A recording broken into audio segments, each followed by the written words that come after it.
Comment reconstruire et dynamiser un tissu d'entreprise compétitif?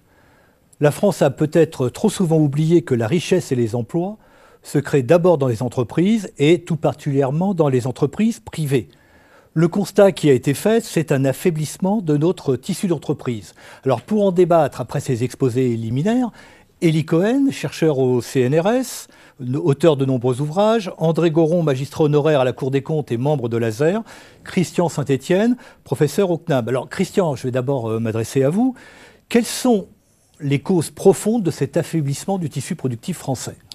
Bon, donc on a évoqué les causes profondes de cet affaiblissement dans nos interventions précédentes. Il y a un problème de compétitivité coût, notamment au cours des 10 dernières années. La compétitivité coût relative de la France par rapport à l'Allemagne s'est dégradée d'environ 15%. Et par ailleurs, nous avons eu un affaiblissement majeur de la profitabilité de notre secteur productif.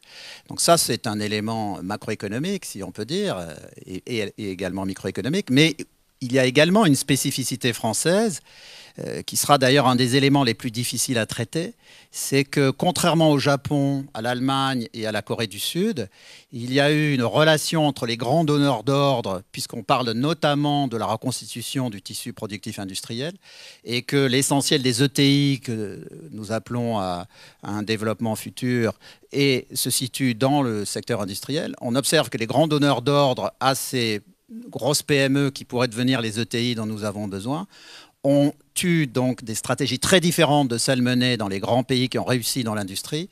Globalement, les grands donneurs d'ordre se sont concentrés sur la baisse des coûts sans travailler suffisamment sur la valeur ajoutée. Le résultat, ça a été un affaiblissement de ce tissu industriel, alors qu'on observe à l'inverse en Allemagne, mais aussi au Japon, en Corée du Sud, que les donneurs d'ordre créent des filières intégrées complètes et s'assurent du développement de ces entreprises. On a eu d'ailleurs un exemple extrême des conséquences stupides de la façon dont nous conduisons vis-à-vis de ces PME. En 2008-2009, dans le dernier épisode d'effondrement de l'économie mondiale, les grands donneurs d'ordre, Peugeot et Renault, ont été obligés de constituer des cellules spéciales pour tout à coup aller injecter des fonds chez leurs sous-traitants qui étaient complètement exsangues et qui ne pouvaient plus apporter de contribution à la production. Donc je pense que c'est dans le cadre d'une stratégie industrielle, par un État stratège, avec des régions qui elles-mêmes travailleraient avec des fonds régionaux d'investissement, qu'on pourra traiter partiellement ces problèmes. Mais je pense aussi qu'il y a une modification de la façon dont on choisit nos dirigeants qui fera la différence. Et je conclus par ce point. C'est banal, mais ça reste clé. En France, l'essentiel de nos très grands dirigeants sont toujours parachutés de l'extérieur à la tête des boîtes. En Allemagne, notamment, ils montent le long de la hiérarchie. Quand vous avez passé 30 ans dans une boîte, vous comprenez l'importance des sous-traitants, l'ensemble du tissu de fournisseurs et des relations clients. Quand vous êtes parachuté d'en haut et que vous êtes là pour quelques années, vous regardez un certain nombre de ratios et vous écrasez tout le monde pour améliorer ces ratios. Et ça, c'est quelque chose, c'est un élément culturel qui sera difficile à changer, mais je pense qu'il faut qu'on s'y attaque si on veut vraiment rebâtir le système productif français. Vous avez mis l'accent, Christian, sur la perte de la compétitivité des coûts. Alors effectivement, au moment de la création de l'euro, la France avait un avantage coût par rapport à l'Allemagne du fait de l'entrée du Deutsche Mark très, très fort dans l'euro. Est-ce que, Élie Cohen, est-ce que ça n'a pas été un peu à la racine de notre problème, ça, de démarrer avec une compétitivité coût dans l'euro? Non, d'abord, je pense que quand l'Allemagne est rentrée dans la zone euro, justement, elle n'est pas rentrée avec, si j'ose dire, un marque très surévalué. Au contraire, ils sont, comme ça c'était dans les circonstances qui étaient post-intégration de l'Allemagne de l'Est, la situation de l'Allemagne était au contraire favorable. Donc la compétitivité allemande a été boostée par son niveau d'entrée dans la zone euro. Et bien entendu, par la suite, elle a amélioré sa situation, puisqu'en gros, la France est un pays qui, avant l'entrée dans la zone euro, était un pays qui dévaluait, disons, d'à peu près 30% tous les 10 ans. à partir du moment où la France est entrée dans la zone euro, elle a perdu cette faculté de dévaluer. Et bien entendu, le problème, c'est que la nouvelle règle du jeu dans la zone euro, c'est qu'une fois que vous avez perdu en compétitivité par rapport à vos principaux concurrents au sein de la zone euro, eh bien, les ajustements ne peuvent se faire qu'en termes réels, c'est-à-dire par des baisses réelles de salaire si vous voulez retrouver et corriger les différentiels de compétitivité par rapport à vos voisins. Ce qui n'était pas du tout dans notre culture. Comme en même temps, au cours des 10 dernières années, alors ça c'est une chose que j'ai du mal à comprendre, les Français ont la religion de la croissance par la consommation. Ils ont l'impression que les sources de croissance sont indifférentes, qu'on peut croître par la consommation, par l'exportation ou par l'investissement, que c'est la même chose. Or, le problème, c'est que ce n'est pas du tout la même chose.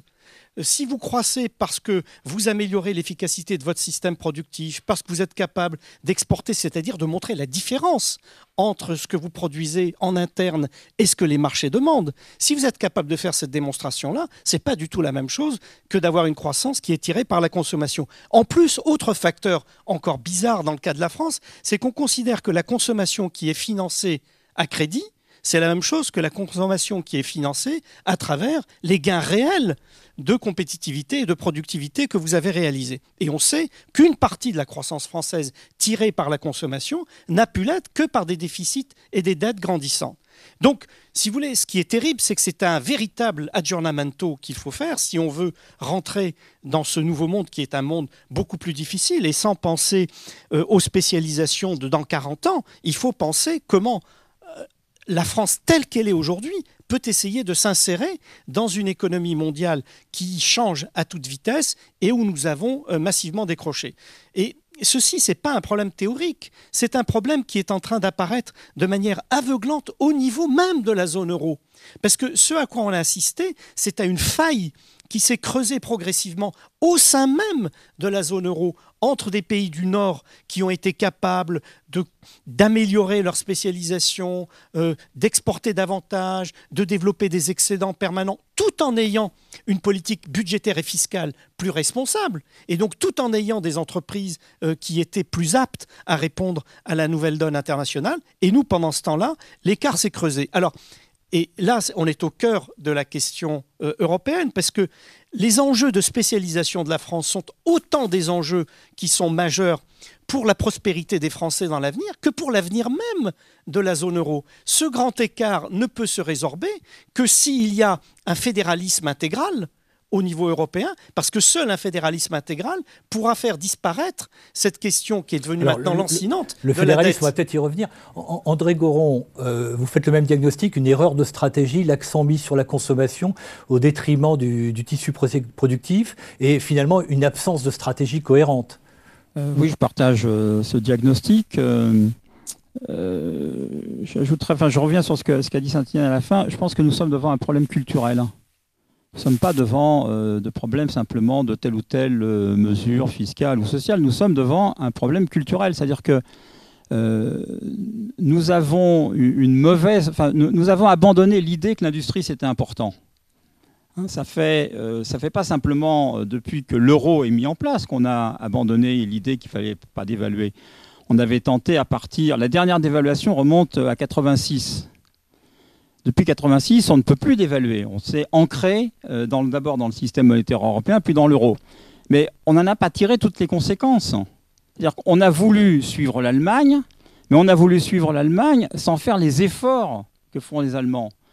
On a voulu suivre l'Allemagne, mais on n'a pas compris qu'il fallait organiser différemment les rapports entre, pas les entreprises, au sein du tissu industriel. Les débats que nous avons, c'est des débats qu'on avait à la fin déjà des années 70 autour de la fresque industrielle. Sur le problème, par exemple, des rapports entre les grandes entreprises et leurs sous-traitants. C'est un problème récurrent. La question, c'est comment se fait-il que dans un pays comme la France, au bout de 30 ans, on soit encore en train de se poser les mêmes questions? Le problème de la recherche-développement... On a trop privilégié les grandes entreprises? Je sais pas. On a sans doute, Saint-Étienne l'a dit, peut-être un problème avec les dirigeants des grandes entreprises, avec leurs origines, avec leur conception qu'ils ont de l'industrie, de la façon d'organiser le tissu industriel. On a des chefs d'entreprise qui n'ont pratiquement pas fait de recherche industrielle. Et donc, ils ne sont pas sont pas poussés quand ils sont dans les entreprises à s'intéresser aux questions de recherche. Nous avons du retard sur ces questions-là. Nous avons du retard sur, je dirais simplement, le rapport entre les produits et la demande du client. On ne s'adapte pas, on est en retard, y compris par rapport à ce que font les Italiens sur ces questions-là.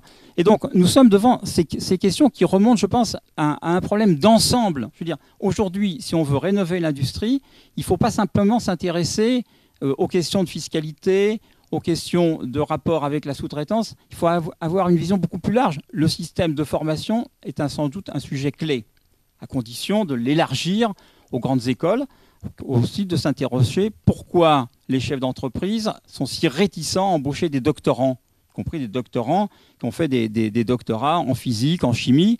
On va toujours chercher les gens dans les mêmes endroits. Rénover l'université, si en même temps, quand on sort de l'université, on ne peut pas rentrer dans les entreprises industrielles, je veux dire, c'est une demi-réforme qu'on aura faite. Je voudrais qu'on revienne au tissu d'entreprise qu'Alexandre Mély-Courtois a décrit tout à l'heure. Nous sommes très fiers d'avoir une des plus belles flottes de multinationales européennes. Elie Cohen, est-ce que cette flotte de multinationales peut tirer la croissance française et créer de l'emploi sur le territoire? Et puis on a évoqué en même temps la relation avec les PME, les entreprises intermédiaires, ces rapports de force entre les très grandes entreprises et les entreprises de taille moyenne. Je constate que non, hein, clairement. Je veux dire, il y a aujourd'hui une logique, c'est pour ça que j'ai parlé de dualisation de l'économie française. Je suis très impressionné par le fait que les grandes entreprises vivent leur vie et leur avenir d'emblée sur la scène internationale et très peu sur le territoire national. Nous sommes à un point de non-retour sur ce point-là. L'évolution de l'automobile est quelque chose de très impressionnant. Il y a encore, j'allais dire 10 ans, mais même pas 10 ans, il y a à peine 5 ans, l'industrie française de l'automobile était très fortement exportatrice. Aujourd'hui, nous sommes devenus très fortement importateurs. Donc qu'est-ce qui s'est passé? Parce qu'en même temps, les grands groupes automobiles français ont connu une formidable expansion mondiale.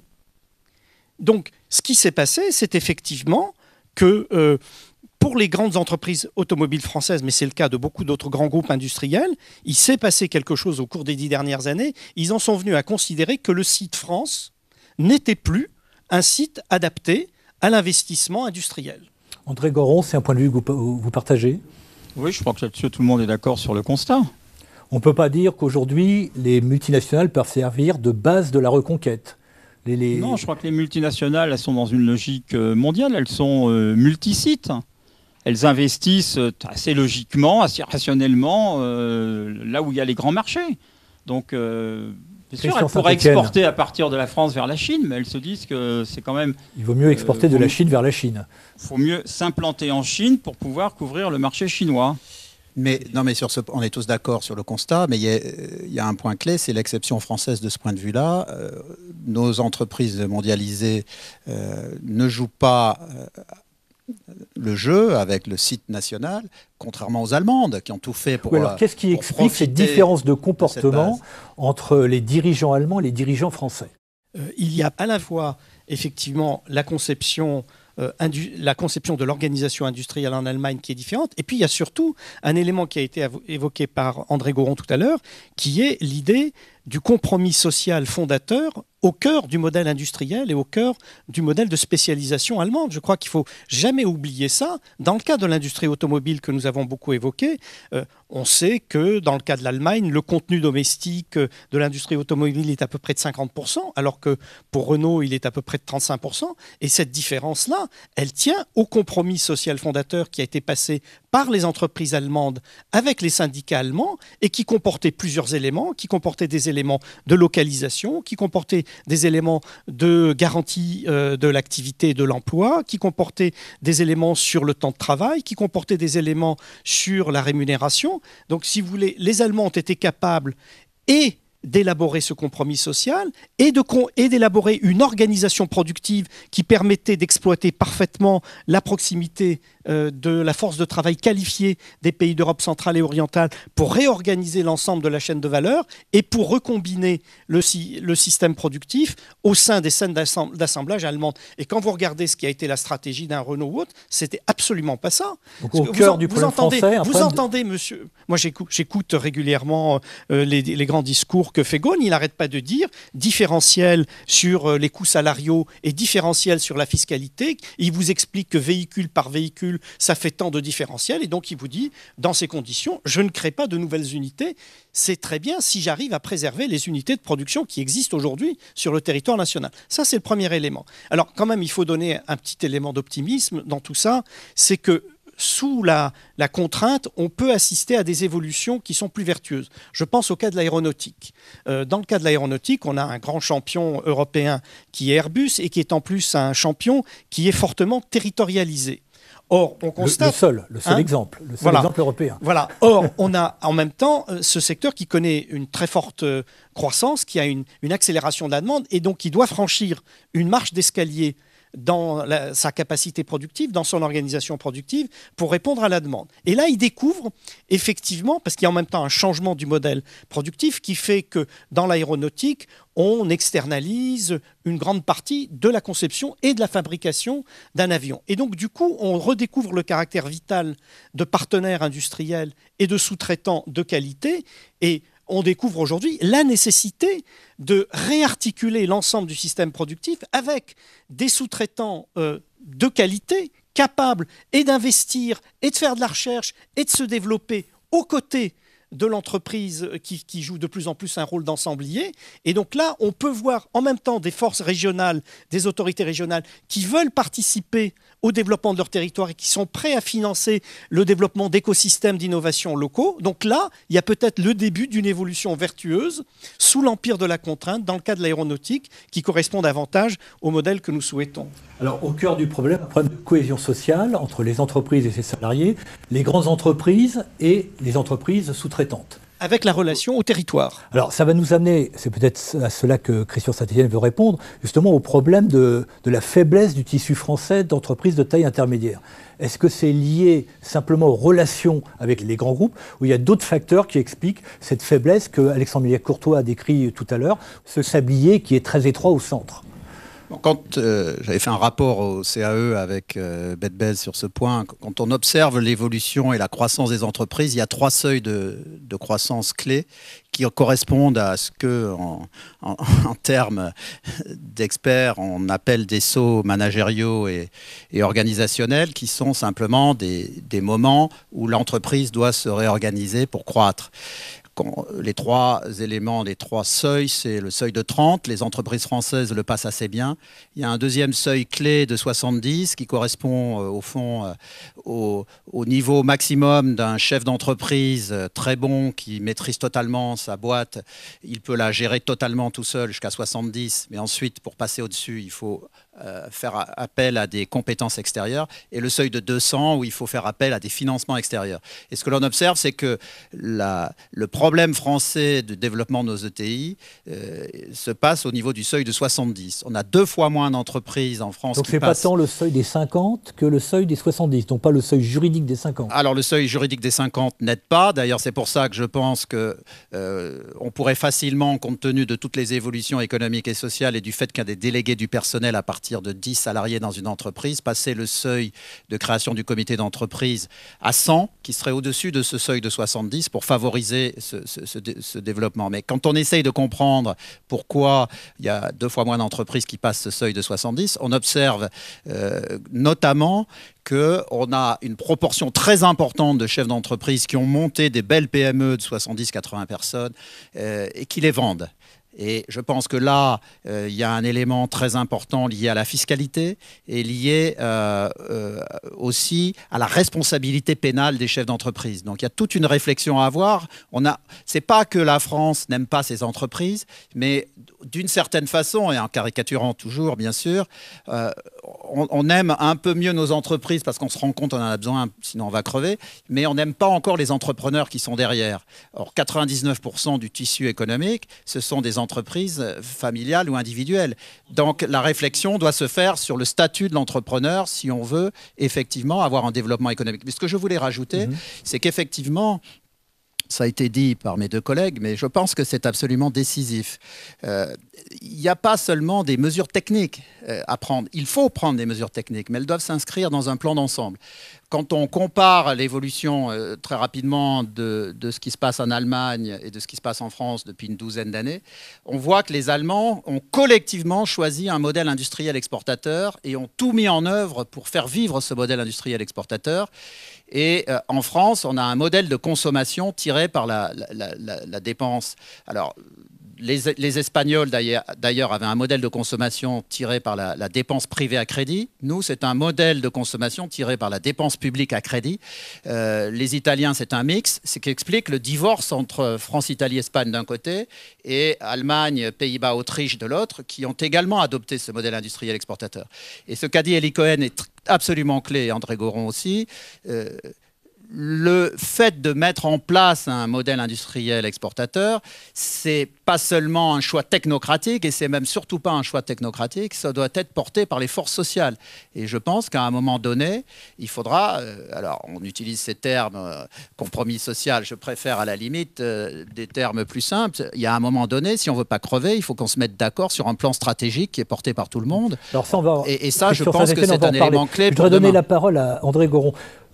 André Goron, ce problème des seuils, à la fois les seuils sociaux et puis ces espèces de plafonds de verre qui fait qu'en France, on ne dépasse pas une certaine taille d'entreprise.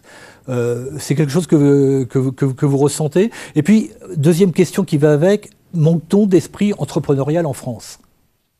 Bon, moi, je pense qu'il y a un moment, il faut s'interroger sur l'utilité des seuils. C'est-à-dire qu'on a on est dans un système, le système français, c'est un système dans lequel on ne fait pas confiance. Comme on ne fait pas confiance, on met des règles administratives pour contraindre. Si on supprime les seuils, qu'est-ce qui va se passer? Alors évidemment, dans un certain nombre d'entreprises, on sait bien qu'il n'y aura pas le comité d'entreprise qui était obligatoire. Bon, mais ça ne sera pas le cas général. Il ne faut quand même pas penser que l'ensemble des chefs d'entreprise vont subitement changer la règle du jeu parce qu'on supprimera le seuil. Donc je pense qu'à un moment donné, il faut collectivement, alors les organisations syndicales seront sans doute très réticentes parce que on est dans des comportements culturels qui fait qu'on se repose sur ces règles et qu'on pense que si les règles disparaissent, tout d'un coup tout va s'effondrer.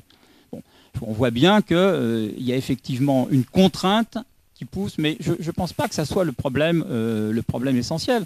Je crois qu'on a le problème en France, c'est pas le problème des entreprises. Notre sujet, c'est l'industrie. C'est l'entreprise industrielle moyenne supérieure. Ce n'est pas la même chose d'avoir une entreprise moyenne dans les services ou d'avoir une entreprise moyenne dans l'industrie. Le positionnement allemand, il se fait sur les biens d'équipement. Moi, ce qui me frappe, c'est par exemple, si vous prenez le débat sur le photovoltaïque. On a dit qu'il faut développer le photovoltaïque pour développer les énergies alternatives. Et qu'est-ce qu'on a fait? On fait le contraire, là, en ce moment. On a commencé par faire une mesure aval. C'est-à-dire qu'on a favorisé l'installation. Qu'est-ce qu'ils ont fait, les Allemands? Les Allemands, ils ont construit une industrie de l'équipement photovoltaïque. C'est pas du tout la même chose. Et face aux Chinois... On ne remonte pas les filières. Et face aux Chinois, aujourd'hui, ils résistent très largement parce qu'ils vont vendre, y compris aux Chinois, les équipements en amont. Nous, on est en aval. Qu'est-ce qu'on va faire en aval? Eh bien, on va importer. Hein, on va avoir un grand succès. Alors, on y est revenu en arrière. Mais on a fait la même chose avec l'éolien. On importe des biens d'équipement parce qu'on ne s'est pas posé la question de savoir où doit poser le curseur. Alors, on le pose sur la consommation. Sur la consommation, il faut mieux acheter des produits moins chers possibles. Donc, on va importer, notamment pour les biens de consommation, ce qui vient d'Asie du Sud-Est ou d'ailleurs. Mais c'est pas ça, c'est pas comme ça qu'on va construire une industrie. Une industrie, ça se construit en amont, ça se construit avec la recherche-développement, ça se construit avec l'idée que l'investissement doit se jouer là-dessus. Donc on a un problème d'allocation de ressources. Notre allocation de ressources n'est pas bonne. Notre allocation de ressources publiques n'est pas bonne. C'est ces questions-là qu'il faut traiter. Alors, Eli Cohen, vous avez forgé autrefois le concept de colbertisme high-tech. On parlait de nouvelles technologies, d'investissements à venir. On a évoqué le fait que nous manquons d'une stratégie, et notamment d'une stratégie industrielle. Qu'est-ce que les pouvoirs publics devraient faire aujourd'hui? Ce qui est fascinant, c'est c'est pas l'incapacité industrielle de la France. La France a montré dans les années 50, 60, 70, 80 qu'elle était capable de fabriquer un complexe industriel dans des technologies de pointe. On appelait ça des industries de pointe à l'époque. Elle a été capable de produire des champions mondiaux dans les domaines de l'énergie, dans les domaines des télécommunications, dans les domaines du matériel de transport, etc. Mais ces champions ne s'intéressent plus au territoire. Non, alors, ce qui est fascinant, c'est que ces grands champions et les administrations qui les ont longtemps maternés ont été capables de faire la transition, je dirais, vers la globalisation et vers la finance globalisée, et ils n'ont pas été capables de faire la transition vers les territoires, l'économie de la connaissance et les PME. C'est ça qui est fascinant. Il y a comme une espèce d'inaptitude congénitale de l'État, qu'on voudrait stratège en France, à penser les nouvelles formes de développement, à penser l'essaimage de l'innovation, à penser l'entreprise moyenne et à penser les outils et les politiques qui permettraient de développer ce tissu industriel. La grande énigme, c'est pourquoi, alors qu'on a été capable de penser des systèmes technologiques complexes, alors qu'on a été capable de faire des grands plans d'équipement, alors qu'on a été capable de faire des champions mondiaux, dont d'ailleurs on a de très beaux restes, comme vous l'avez montré, avec cette surreprésentation atypique des grandes entreprises françaises dans le cadre des 500 premières entreprises mondiales. Qui était une volonté publique. Voilà, qui était une volonté publique. On a été capable de faire tout ça. Donc ça veut bien dire que nous avons, je dirais, de l'ADN industriel. Ça veut dire qu'on a de l'ADN technologique. On sait gérer et on sait imaginer des grands systèmes complexes. On sait même faire collaborer la recherche publique, les champions nationaux, les plans d'équipement territoriaux, la commande publique. C'était ça qui était à la base du colbertisme high-tech. Et on apparaît totalement démuni quand il s'agit de gérer la transition vers une économie plus décentralisée, vers une économie de la connaissance, vers une économie qui fait plus de place aux entrepreneurs, qui fait plus de place aux PME. Là, on se retrouve comme absolument interdit. Et ce qui est très frappant, comme ça a été dit également, c'est que non seulement on a abandonné notre politique de soutien à ces grandes entreprises, à ces grands programmes et ces grands projets technologiques, mais on a même reculé en matière d'investissement en innovation, en matière d'investissement en recherche et développement. Ce qui est très frappant, c'est qu'au cours des 10, 20, 30 dernières années, la part de la richesse nationale consacrée à l'investissement dans l'intelligence, que ce soit dans la recherche, dans l'enseignement supérieur, a reculé par rapport en point de PIB. Et même l'objectif que nous sommes en train de nous fixer, qui est d'atteindre un ratio de R&D de 3% par rapport au PIB, c'est très inférieur à ce que font déjà les États les plus avancés, c'est-à-dire ces fameux pays nordiques ou des petits pays comme Israël qu'on évoquait tout à l'heure. Donc il y a vraiment eu un phénomène que je ne m'explique pas encore totalement, de décrochage, comme ça a été dit tout à l'heure, des élites publiques par rapport à cet enjeu de la spécialisation et par rapport à cet enjeu des ressources à mobiliser pour réussir dans la nouvelle industrie. Alors, décrochage des élites, absence de stratégie. André Goron, il faut remettre en place une stratégie industrielle, il faut un ministère du plan ? Ça, je ne sais pas s'il faut un ministère du plan. J'ai dit on est devant un problème culturel, donc c'est pas simplement. Enfin, il faut un ministère du plan. On a un conseil d'un livre stratégique. Un commissariat du plan. Il y a un conseil d'un livre stratégique, là, il pourrait faire l'affaire. Le problème, c'est de développer une vision beaucoup plus globale. C'est-à-dire, c'est pas simplement un problème, je dirais, de mesure de politique industrielle. Je pense que le mot politique industrielle, il est pas utilisé chez les Allemands. Les Allemands, ils ont une culture industrielle. Ils ont pas besoin, ça ne veut pas dire qu'ils ne font rien. Au contraire, ils font plein de choses. Simplement, ils sont organisés en fonction de cette culture qu'ils veulent développer, du modèle qu'ils veulent développer et autour duquel ça s'agrège. Nous, on a une vision, je dirais, segmentée. Alors, on va s'intéresser à telle ou telle politique fiscale, on va faire des pôles de compétitivité, mais le problème, il est global. Et il n'est jamais traité dans sa globalité.